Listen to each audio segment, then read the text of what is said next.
Hello everyone, my name is Mahesh Thakur और आप देख रहे हैं हमारा चैनल लीगल प्रोग्रेस। आज का हमारा टॉपिक है the contract labour regulation and abolition act 1970। इससे रिलेटेड 2 पार्ट हम ऑलरेडी डिस्कस कर चुके हैं, जिनका लिंक आपको डिस्क्रिप्शन बॉक्स में मिल जाएगा। आज हम देखते हैं इसका आगे का पोर्शन। तो आज हम देखने वाले हैं चैप्टर 4 लाइसेंसिंग ऑफ कॉन्ट्रैक्टर, जो हमारा आता है सेक्शन 11 से लेके 15 तक। तो स्टार्ट करते हैं सेक्शन 11 से, अपॉइंटमेंट ऑफ लाइसेंसिंग ऑफिसर। तो सेक्शन 11 क्या कहता है? The government incharge can announce through an official publication. तो गवर्नमेंट इंचार्ज मतलब अप्रोप्रिएट गवर्नमेंट जो स्टेट की है, वो क्या करेगी? एक अनाउंसमेंट करेगी फॉर द लाइसेंसिंग ऑफिसर की सम पर्सन है, क्या किया गया है, इसको as a licensing officer appoint कर दिया गया है। The appointment of high rank government official to oversees the licensing of contract labor। तो क्या किया जाएगा? अपॉइंट किया जाएगा हायर रैंक, एक गवर्नमेंट से ही कोई हायर रैंकर ऑफिसर होगा, उसी को क्या किया जाएगा? उसको ओवरसीज देखने के लिए कि कॉन्ट्रैक्ट लेबर से रिलेटेड लाइसेंसिंग के जो भी वर्क है, जो भी काम है, उससे रिलेटेड क्या किया जाएगा? उसको अपॉइंटमेंट कर दिया जाएगा।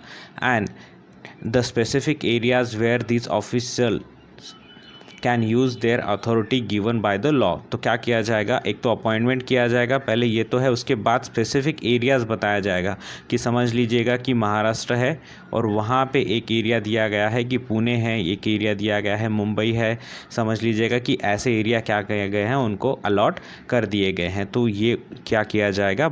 लॉ के हिसाब से उनको उनकी ज्यूरिसडिक्शन बता दी जाएगी। आगे बात करते हैं सेक्शन 12 के बारे में। सेक्शन 12 कहता है लाइसेंसिंग ऑफ कॉन्ट्रैक्टर। तो हमने इससे पहले देखा 11 में कि एक ऑफिसर अपॉइंट किया जाएगा कि जो क्या करेगा, जो देखेगा कि लाइसेंस ग्रांट कैसे करना है। तो किसको करना है? तो जो कॉन्ट्रैक्टर है उनको लाइसेंस ग्रांट करना है। तो लाइसेंस के लिए क्या रिक्वायर है? The contractors are cover under this act can not engage the contract labour. तो जो भी कॉन्ट्रैक्टर ये एक्ट के अंदर आते हैं वो एंगेज नहीं कर सकते, ठीक है। तो can not engage the contract labour of any work, ठीक है। तो किसी भी काम के लिए वो किसी भी कॉन्ट्रैक्ट लेबर को एंगेज नहीं कर सकते तब तक, कब तक? जब तक वो लाइसेंस इशू नहीं कर देता। लाइसेंसिंग ऑफिसर जब तक वर्कर हायर करने का, वर्कर एंगेज करने का जब तक लाइसेंस ग्रांट नहीं कर देता टू द कॉन्ट्रैक्टर, तब तक क्या होगा? कोई भी कॉन्ट्रैक्टर किसी को भी एंगेज नहीं कर सकता एज अ कॉन्ट्रैक्ट लेबर। तो आगे दिया गया है कंडीशन क्या हो सकती है इसके लिए? The licence issue under subsection 1। तो सबसेक्शन 1 ये है, subject to the various condition which में include the regulation of working hours. तो जो लाइसेंसिंग के ऑफिसर है वो क्या देखेगा? जब वो लाइसेंस ग्रांट कर रहा है, ठीक है, तो लाइसेंस जब ग्रांट कर रहा है तब वो कुछ चीज़ें देखेगा। तो कुछ कंडीशंस है वो क्या होनी चाहिए? फुलफिल होनी चाहिए। तो उसमें क्या आता है? Include the regulation of working hours.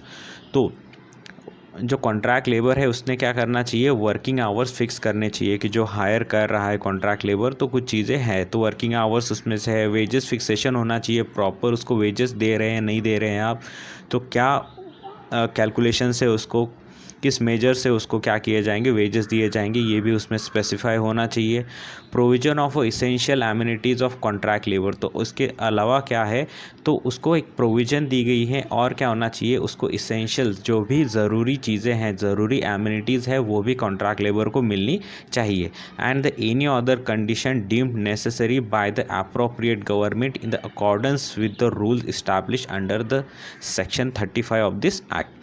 तो इसके अलावा, ठीक है, तो 3 चीज़ें हमने देखी कि वर्किंग आवर्स है, वेजेस फिक्सेशन होना चाहिए, टाइम फिक्स होना चाहिए।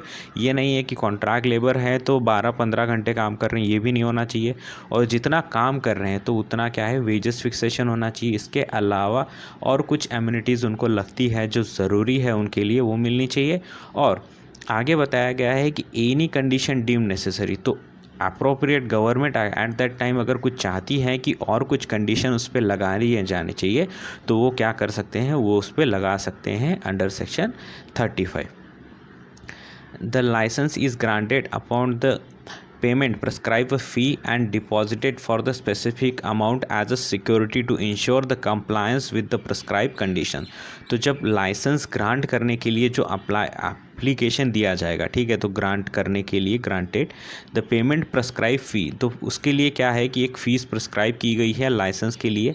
तो वो प्रिस्क्राइब फ़ीस क्या है वो उनको जो लाइसेंसिंग ऑफिसर होगा उसको देनी ज़रूरी है। उसके अलावा क्या किया जाएगा, और एक इम्पॉर्टेंट चीज़ है यहाँ पे, तो सिक्योरिटी डिपॉजिट है वो भी क्या रखा जाएगा, वो सिक्योरिटी डिपॉजिट भी लाइसेंसिंग ऑफिसर के पास क्या करेगा, कॉन्ट्रैक्टर को रखना ज़रूरी है।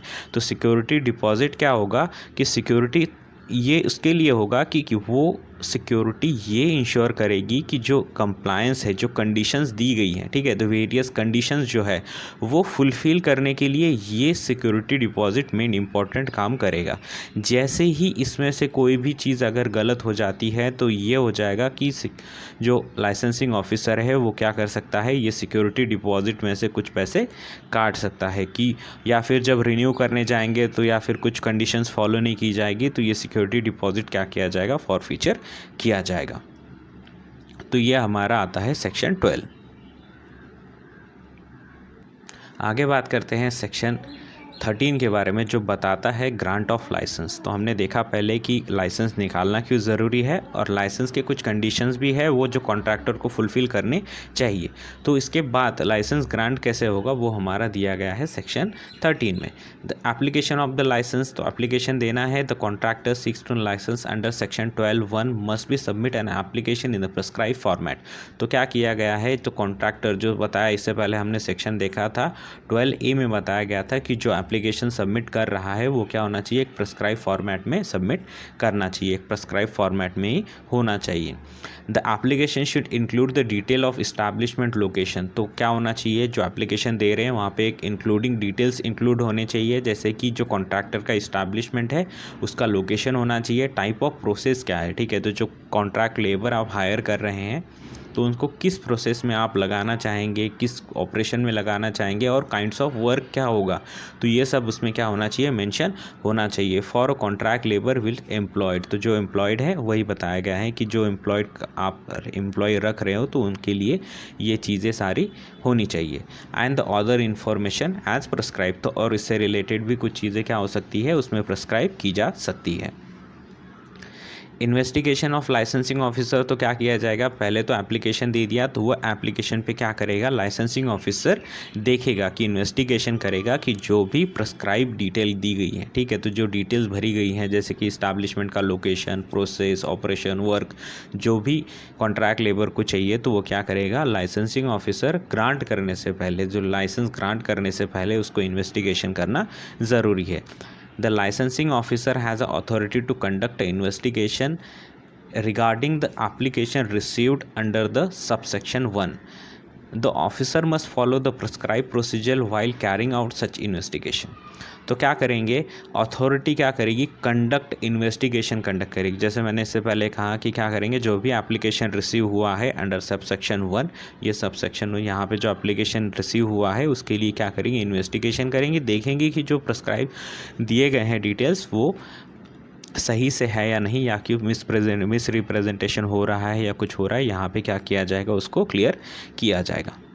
Validity and renewal of licence, a license issue under this chapter is valid a prescribed period mentioned in the license itself। तो क्या किया जाएगा, समझ लीजिएगा कि एक लाइसेंस है जहाँ पे उसको ग्रांट कर दिया गया है तो उसको क्या किया जाएगा, वहाँ पे ही मेंशन कर दी जाएगी कि यहाँ एक डेट मेंशन की जाएगी कि आपका जो लाइसेंस है वो क्या है, अप टू द 2017 तक, ठीक है, तो यहाँ से 3 साल बाद 4 साल बाद तक का वैलिड रहेगा। तो जैसे ही जहाँ पे वो ग्रांट होता है वहाँ से जो भी उसका प्रोसीजर होगा वहाँ से 4 साल 5 साल की वैलिडिटी के साथ वो वहाँ पे उसकी डेट क्या की जाएगी, मेंशन कर ली जाएगी कि ये आपका जो लाइसेंस है ये डेट तक वैलिड रहेगा। It can be renew periodically and additional period as prescribe. तो क्या किया जाएगा, जैसे ही वो डेट ख़त्म होती है उससे पहले ही आपको क्या करना है, उसको रिन्यूअल करने का प्रोसीजर भी उस पर दिया गया है। The renewal process typically involve the payment of fees and compliance with the condition set fourth the regulations.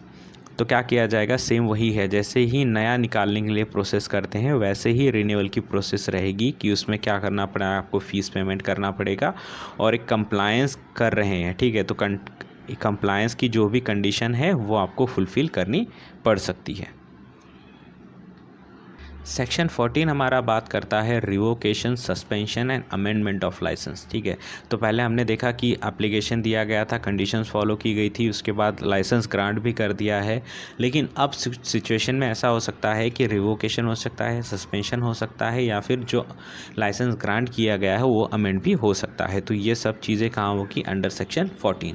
The revocation and suspension of licence में क्या किया जाएगा? If the licensing officer based on the reference other means determines that, अगर जो licensing officer है उसको कोई reference के थ्रू या फिर उसको कुछ लगता है, ऐसा डिटरमाइन होता है, क्या होता है ये यहाँ पे दिया गया है नीचे, the licence for obtain through an misrepresentation and suppression of materials fact. ठीक है, the suppression of material fact. तो क्या किया गया है, जो लाइसेंस के लिए एप्लीकेशन दिया गया था वहाँ पे क्या किया गया है, कुछ मिस रिप्रेजेंटेशन किया गया है, कुछ चीज़ें क्या की गई है, गलत तरीके से बताई गई है, एक प्रॉपर वे से नहीं बताई गई हैं, प्रोसीजर फॉलो नहीं किया गया है, और वैसे ही लाइसेंस क्या कर दिया गया है, लाइसेंस के लिए अप्लाई कर दिया गया है और लाइसेंसिंग ऑफिसर ने वो एट दैट टाइम ग्रांट भी कर दिया।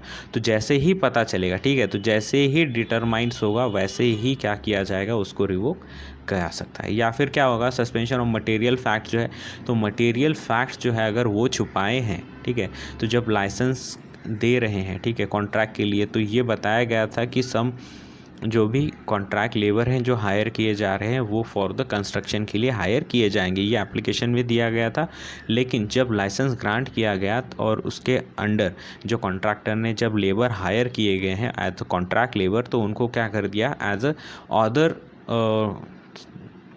अदर जो चीज़ें हैं वहाँ पे उनको काम पे रख लिया, जैसे कि माइनिंग वगैरह में है वहाँ पे, जहाँ पे कॉन्ट्रैक्ट लेबर बिल्कुल ही अलाउड नहीं है, कोई प्रोहिबिटेड कंस्ट्रक्शन है या फिर ऐसी कुछ चीज़ें हैं जो अलाउड नहीं करती फॉर द कॉन्ट्रैक्ट लेबर, तो वहाँ पे क्या कर दिया है, उसको कॉन्ट्रैक्ट दे दिया, वहाँ पे काम पे लगा दिया गया है। तो ये जो मटेरियल फैक्ट्स है यहाँ पे छुपाए गए हैं कि यहाँ पे क्या नहीं होना चाहिए, तो उस टाइम पे क्या हो जाएगा कि उसको वहाँ पे रिवोक हो सकता है। The licence holder has failed to comply the condition of licensing without the reasonable cause.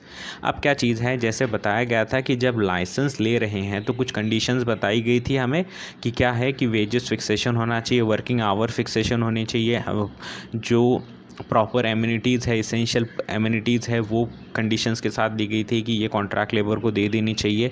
ये यहाँ पे अगर फुलफ़िल नहीं होता है विदाउट अ रीज़नेबल क्लॉज, तो जो प्रोवाइड नहीं कर रहे हैं, ठीक है, तो उसके लिए भी कोई रीज़नेबल क्लॉज उनके पास नहीं है, तो भी क्या हो सकता है, वहाँ पे भी सस्पेंशन या फिर रिवोकेशन हो सकता है। Has violated any provision of this act और रूल, अगर ये एक्ट का कोई भी रूल या फिर कोई भी एक्ट का प्रोविज़न अगर वायलेट होता है, तो then the licensing officer can revoke and suspend the license. This action can take after providing a license holder with an opportunity to present their case. अब क्या किया जाएगा, ये सारी जो प्रोसीजर हमने देखी है, ठीक है, ये जो पूरी प्रोसीजर हमने देखी है, ये तभी लिया जाएगा जब रिवोकेशन और सस्पेंशन का जो एक्शन है वो तभी लिया जाएगा जब एक बार क्या करेंगे, जो लाइसेंस होल्डर है उसको एक अपॉर्चुनिटी दी जाएगी कि वो क्या करें, कि उसके जो भी रीज़नेबल कॉज है, ठीक है, तो ये चीज़ें ना करने के, जैसे मटेरियल फैक्ट्स के बारे में बताया था, मिस रिप्रेजेंटेशन के बारे में बताया था, तो ये एक्चुअली इंटेंशन के साथ किया था ये, या फिर ये हो गया है, ठीक है, मतलब कि पता ही नहीं था एट दैट टाइम कि क्या करना है और वो प्रेजेंट एप्लीकेशन दे दिया था, ठीक है, और ये कंडीशन ही ऐसी थी कुछ एमिनिटीज़ प्रोवाइड करने के लिए या फिर कंडीशन फुलफ़िल करने के लिए, तो इसके लिए पूरी क्या की जाएगी कि जो लाइसेंस होल्डर है उसकी भी साइड सुनी जाएगी, ठीक है, तो अपॉर्चुनिटी दी जाएगी कि वो भी अपनी क्या करें, साइड प्रेजेंट करें, और इसी के बाद जब साइड प्रेजेंट करेंगे और जब उसकी बात सुन लेंगे तभी क्या करेंगे, उसको रिवोकेशन ऑफ सस्पेंशन के लिए आगे बात चलेगी। आगे बात करते हैं forfeiture of security deposit in additional और रिवोकेशन और सस्पेंशन। द लाइसेंसिंग ऑफिसर में also forfeiture some or all of the security deposit made by the licensing holder of non-compliance with the license condition। तो जैसे मैंने इससे पहले बताया था कि जो सिक्योरिटी डिपॉजिट लिया जा रहा है उसकी कंडीशन ही यही है, उसको मेन रीज़न ही यही है कि जो लाइसेंसिंग के कंडीशन है वो आपको फॉलो करने हैं, ठीक है। तो जब रिवोकेशन और सस्पेंशन हो रहा है तो एट दैट टाइम ये हो रहा है कि जो कंडीशन है वो आपने फॉलो नहीं की है, तो at that time licensing officer क्या करेगा, फॉरफीचर कर देगा सम या फिर ऑल। तो जितना भी, मतलब समझ लीजिएगा कि 50,000 का आपने सिक्योरिटी डिपॉजिट भरा था, तो उसमें से क्या कर सकता है 10-20 हज़ार या फिर पूरे 50,000 ही जो लाइसेंसिंग ऑफिसर है वो क्या कर सकता है, फॉरफीचर कर सकता है, वो काट ले सकता है फॉर द, अगर लाइसेंसिंग होल्डर ने नॉन कंप्लायंस किया है। ठीक है, तो नॉन कंप्लायंस मतलब क्या है कि जो भी कंडीशन है वो फॉलो नहीं की गई है, तो क्या हो सकता है, जो सिक्योरिटी डिपॉजिट है वो कैंसिल हो सकता है। Amendment of licence, the licensing officer in accordance with the rule established has the authority to make a variation or amendment in the license grant under the section 12। तो licence यहाँ पे क्या दिया गया है, लाइसेंसिंग ऑफिसर को एक authority दी गई है कि वो जब एप्लीकेशन आता है, ठीक है, तो जो एप्लीकेशन आ रहा है फॉर द ग्रांट, तो उसके लिए क्या कर सकता है वो, accordance with the rules establish, तो जो रूल्स अमेंड, जो एक्ट के रूल्स हैं उसके हिसाब से क्या कर सकता है, वो अथॉरिटी है उसके पास कि वो वेरिएशन कर सकता है उसमें, या फिर उसको अमेंड कर सकता है जब भी उसको लाइसेंस ग्रांट करना हो। तो जैसे ही कॉन्ट्रैक्ट लेबर है, तो कॉन्ट्रैक्ट लेबर हायर करने के लिए समझ लीजिएगा कि मैक्सिमम ये देखते हैं कि जब 5 ईयर्स का टाइम पीरियड है तो 5 साल तक क्या किया जाएगा, कॉन्ट्रैक्ट एक बार लाइसेंस दे दिया तो 5 साल तक चलेगा। लेकिन अगर जो नेचर ऑफ वर्क है या फिर जो भी कंडीशंस है, ऐसा लाइसेंसिंग ऑफिसर को लगता है कि जो ये वर्क कर रहे हैं इन सम फील्ड, तो ये ज़्यादा से ज़्यादा 2 साल तक ही क्या किया जाएगा, इसको हम रेगुलेट कर सकते हैं, इसको देख सकते हैं, और ये तब तक ही चलना चाहिए। तो जो लाइसेंस क्या किया जाएगा, उसको अमेंड किया जाएगा for the 5 years to 2 years. तो ऐसे कुछ चेंजेस क्या है लाइसेंसिंग ऑफिसर अंडर सेक्शन कर सकता है। लास्टली बात करते हैं हम सेक्शन 15 के बारे में, जो है हमारा अपील, राइट टू अपील है अंडर सेक्शन 15। अब किसके लिए, एनी इंडिविजुअल हु इज़ डिसैटिस्फाइड और aggrieved by the any issue under section 7, 8 और 12। ठीक है, तो ये जो सेक्शन है, इससे पहले वाले हमने पार्ट में ये सेक्शन डिस्कस कर चुके हैं, आप वहाँ पे इसका रेफरल ले सकते हैं। तो अगर कोई भी इंडिविजुअल है जो यहाँ पे डिसएग्री हो जाता है या फिर एग्रीड हो जाता है, इशूड, ठीक है, तो ऑर्डर इशू किया जाता है सेक्शन 7, सेक्शन 8, सेक्शन 12 या फिर सेक्शन 14 के अंडर, तो वो क्या कर सकता है, ही हैज़ अ राइट। ठीक है, तो जो पर्सन है, जो इंडिविजुअल है, उसके पास राइट है कि वो क्या करे, अपील में जाए। The appeal must be launch with in the 30 days. तो कब लॉन्च करनी है, 30 डेज़ के अंदर, 30 डेज़ के विथ इन 30 डेज़ के अंदर क्या करनी है, वो जो अपील है वो लॉन्च कर देनी है। From the date of which the order communicated to the individual. तो जैसे ही रिवोकेशन का, ठीक है, तो जो रिवोकेशन का ऑर्डर जैसे ही निकलता है, समझ लीजिए सस्पेंशन का निकलता है, अमेंडमेंट का निकलता है, या फिर रजिस्ट्रेशन का है, इस्टेब्लिशमेंट रजिस्ट्रेशन का है, इस्टेब्लिशमेंट रिवोकेशन का है, अगर कुछ भी ऐसा होता है तो आप अंडर सेक्शन 15 अपील में जा सकते हो within 30 days. Appellate officer है ये, यहाँ पे the appellate is to be made an appellate officer designated as appropriate government. तो ये जो अपील आ रही है उसके लिए क्या किया गया है, एक प्रॉपर अपीलेंट ऑफिसर रखा गया है जो क्या करेंगे, ऑफिसर डेजिग्नेटेड है फॉर द अप्रोप्रिएट गवर्नमेंट। तो जो स्टेट की गवर्नमेंट होगी उनके एक अपीलेंट ऑफिसर नॉमिनेटेड करके रखा है। The appellate officer is nominated specially for this purpose, जैसे मैंने अभी बताया, only for the appeal procedure के लिए ही एक अपीलेंट ऑफिसर अपॉइंट किया जाएगा। तो पूरी तरीके से क्या करेगा, इसको रिजॉल्व करने का ट्राई करेगा। आगे कंटिन्यू करते हैं, एक्सटेंशन ऑफ अपील पीरियड। तो जैसे मैंने कहा कि लास्ट हमने देखा था कि 30 डेज़ ही है, तो 30 डेज़ है, तो कैसा उसको एक्सटेंड भी किया जा सकता है। तो कौन सी कंडीशन है, the appellate officer has a discretion to consider an appeal even after the 30 days. ठीक है, तो ये एक अपीलेंट ऑफिसर के पास अथॉरिटी है कि कंसिडर करेगा, वो क्या करेगा, वो जो अपील है वो कंसिडर करेगा आफ्टर द 30 डे पीरियड। लेकिन किस इसमें, कौन से सिचुएशन में करेगा, has lapsed if the establishment that appellant had a valid reason for not filing the appeal within the stipulated time. तो ये वाला स्टिपुलेटेड टाइम है 30 डेज़ का।